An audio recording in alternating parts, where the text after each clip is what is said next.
বন্ধুর লাশ নিয়ে অ্যাম্বুলেন্সে করে তার গ্রামের বাড়ি যাচ্ছি। সময় কাটানোর জন্য ফোনটা বের করলাম। ঠিক সেই মুহূর্তেই মোবাইলে একটা মেসেজ আসে। আমার সামনেই আমার প্রিয় বন্ধুটি কফিনের মধ্যে লাশ হয়ে পড়ে আছে। মেসেজ করেছে আমার সেই মৃত ফ্রেন্ডের গার্লফ্রেন্ড অবন্তী। আমি মেসেজগুলো পড়া শুরু করলাম। ফাহাদ, আমাকে মাফ করে দিও।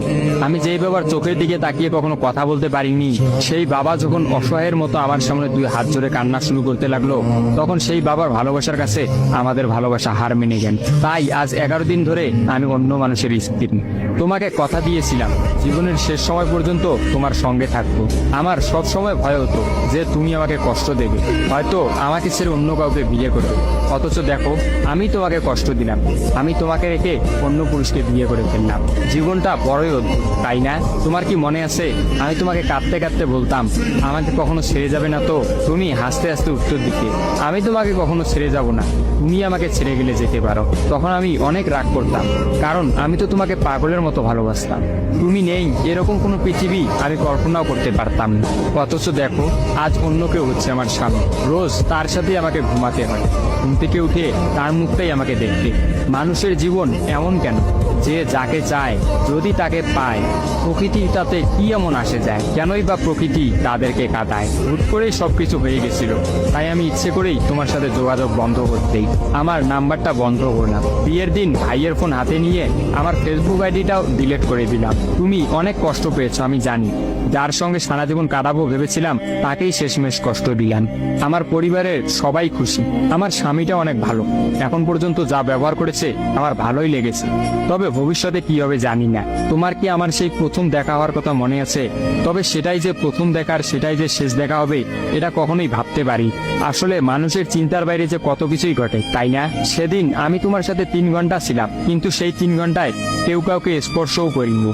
কিন্তু তুমি যখন আমাকে তোমার রিক্সায় তুলে নিতে তোমার হাতটা বাড়িয়ে দিলে, তখন আমি তোমার হাতটা প্রথম স্পর্শ করেছিলাম। বিশ্বাস করো, সেদিন আমার কিছুতেই তোমার হাতটা ছাড়তে ইচ্ছা করছিল না। তোমার ঘরে আমার জন্য কিনে রাখা শাড়িগুলো নিশ্চয়ই এখনো আছে। আচ্ছা, আমি তো এখন আর তোমার নই, ওই শাড়িগুলোকে আমি পাবো? তোমার তো যখনই কোনো শাড়ি পছন্দ হতো তুমি কিনে রেখে দিতে, আমি বলতাম বিয়ের পর সবগুলো একসঙ্গে নেব।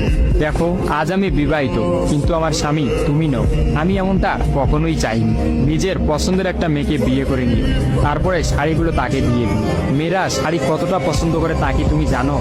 যদি না জেনে থাকো তাহলে বিয়ের পর তোমার বউকে দিয়ে উপলব্ধি করে নিও। তোমার সাথে আমার অনলাইনে পরিচয়, তাই চিন্তা করেছি কোনোদিনও বেঁচে থাকতে আর অনলাইনে যাব না। আমার নাম্বারটাও বন্ধ করে দিয়েছি। আজকের পর থেকে আমাদের আর কোনোদিন কথা হবে না। তোমার কাছে একটা অনুরোধ, যদি চলার পথে আমাদের কোনোদিন দেখা হয়ে যায় তাহলে প্লিজ তুমি অচেনা হয়ে চলে দিও। নিজের যত্ন নিও আর জীবনটা গুছিয়ে নিও। জীবন তো একটাই, ভালো থেকো। কিন্তু আমি ভালো নেই। চিঠি, তোমার ওই অবন্তী। সবগুলো মেসেজ একত্রে পড়লাম। আমার সামনে চিরনিদ্রায় শুয়ে আছে ফাহাদ। অবন্তী পরপর 5 দিন অনলাইনে আসেনি এবং ফাহাদের সাথে কোনো যোগাযোগ করেনি। তখন এক রাতে অফিস থেকে ফিরে ফাহাদ রাগ করে তার ফোনটা আসার গিয়ে ভেঙে ফেলে। ভাঙা মোবাইল আর ঠিক করা হলো না। ফাহাদ তার সিমটা আমার ফোনে ইনস্টল করে। জরুরি কোনো কল এলেই একমাত্র ফাহাদকে দিতাম। আর ফাহাদ রাগ করে বলল, যতদিন না পর্যন্ত অবন্তী আমাকে SMS করে ততদিন পর্যন্ত আমি আর নতুন ফোন কিনবো না। মোবাইল ভাঙার 2 দিন পরেই ফাহাদের প্রচন্ড জ্বর আসে। একদিনের মধ্যেই ফাহাদকে হাসপাতালের মধ্যে ভর্তি করলাম। ডাক্তার পরীক্ষা নিরীক্ষা করে বলল ফাহাদের ডেঙ্গু জ্বর হয়েছে। তবে চিন্তার কোনো কারণ নেই। ডাক্তারের কথা বিশ্বাস করেছিলাম, কিন্তু ডাক্তার তো সবকিছুর খবর জানেন না।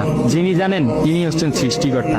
ফাহাদের হয়তো এই জ্বরকেই মৃত্যুর একটা ওসিলা বানিয়েছিলেন। যেই ডাক্তার বলেছিল চিন্তার কোনো কারণ নেই, আজ সকালে সেই ডাক্তারই ফাহাদকে মৃত ঘোষণা করলো। ফাহাদের আর জানা হলো না অবন্তীর কথা। আমিও অনেক ভেবে সিদ্ধান্ত নিলাম অবন্তীকে আর ফাহাদের মৃত্যুর খবরটা জানাবো না। অবন্তী যদি আর সত্যি অনলাইনে না আসে আর সেই পুরোনো সিমটা ইউজ না করে, তাহলে সে ফাহাদের মৃত্যুর খবর কখনোই জানতে পারবে না। কি বা লাভ এই সদ্য সংসার জীবন শুরু করা মেয়েটাকে কষ্ট দিয়ে? অথচ আমি ভাবলাম সে হয়তো ভাববে ফাহাদ অনেক ভালো আছে। কোনো একদিন শাড়ি পরতে গিয়ে হয়তো অবন্তী ফাহাদের কথা চিন্তা করে। সে হয়তো ভাববে ফাহাদের কিনা শাড়িগুলো হয়তো তার স্ত্রী পরে রোজ তার সামনে আসে, কিন্তু ফাহাদের সাদা কাফন পরে কবরে যাওয়ার ঘটনাটা না হয় তার অজানাই থাকে। আমি ফাহাদের নাম্বার থেকে অবন্তীর ফোনে একটা মেসেজ দিলাম, আমার জন্য ভেবো না, স্বামীর সাথে নিজেকে মানিয়ে নেওয়ার চেষ্টা করো। বিবাহ বন্ধন জীবনের সবচেয়ে বড় একটা বন্ধন। ভালো থেকো আর স্বামীকে ভালোবেসো। অবন্তী রিপ্লাই দিল, এত সহজে ক্ষমা করে দেওয়ার জন্য অনেক অনেক ধন্যবাদ, আর মেসেজ দিও না, বিদায়, চির বিদায়। আমিও মোবাইলটা পকেটে রাখলাম। অ্যাম্বুলেন্স ততক্ষণে ফাহাদের বাড়ির সামনে পৌঁছে গেছে। কফিনে রাখা ফাহাদের মৃতদেহটা নেওয়ার জন্য সবাই দাঁড়িয়ে আছে। আমি ফাহাদের কফিনটা স্পর্শ করে বিড়বিড় করে বললাম, তোর সঙ্গে আর কোনোদিন একই গাড়িতে চড়ে ভ্রমণ করা হবে না। আজ তোর আর আমার একসঙ্গে ভ্রমণের শেষ দিন। বিদায় বন্ধু।